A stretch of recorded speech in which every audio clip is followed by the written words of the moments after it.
সনাতন ধর্ম বিরোধী তৃণমূল এই বিজ্ঞাপন দেশের সংবিধান বিরোধী এই মর্মে নির্বাচন কমিশনে অভিযোগ দায়ের দেশ বাঁচাও গণমঞ্চের প্রতিনিধিদের। একই সঙ্গে রাজ্যসভা তৃণমূল সাংসদ সামিরুল ইসলামের নেতৃত্বে বীরভূমের রামপুরহাটে সংবিধান বাঁচাও মিছিল বাংলা সংস্কৃতি মঞ্চের। বিজেপি নির্বাচনী প্রচারে ধর্মীয় বিভাজন করছে, ভোট প্রচারে খোলাখুলি ব্যবহার করা হচ্ছে ধর্মকে। এই অভিযোগে শনিবার নির্বাচন কমিশনের দ্বারস্থ দেশ বাঁচাও গণমঞ্চ। তৃণমূল সনাতন ধর্ম বিরোধী এই বিজ্ঞাপন দেশের আইন এবং নির্বাচনী নিয়মবিধি বিরোধী। সংবিধানের ধারা এবং আইন উল্লেখ করে কমিশনে চিঠি দিয়েছেন দেশ বাঁচাও গণমঞ্চের প্রতিনিধিরা।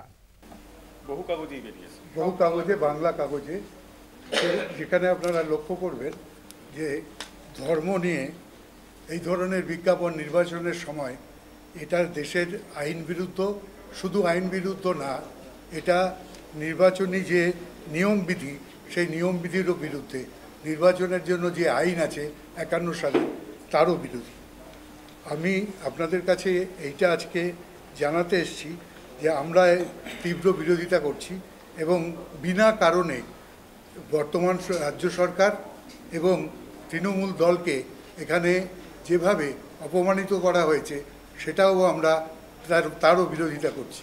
এদিকে শনিবারই বীরভূমের রামপুরহাটে সংবিধান বাঁচাও মিছিল বের করে বাংলা সংস্কৃত মঞ্চ।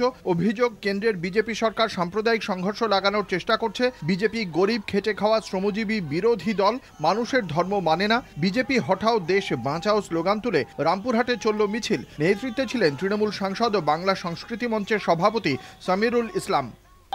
দেশ বাঁচানোর লড়াইয়ে সাধারণ খেটে খাওয়া আপামর সব ধর্মের মানুষ আমরা আন্দোলনে নেমেছি।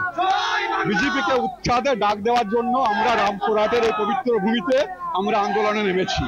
হিন্দু, মুসলিম, খ্রিস্টান 3 ধর্মের গুরুদের নিয়েই রামপুরহাটে মিছিল করে বাংলা সংস্কৃতি মঞ্চ। সত্যসুন্দর ভট্টাচার্য ও মনা বীরবংশের রিপোর্ট, কলকাতা টিভি।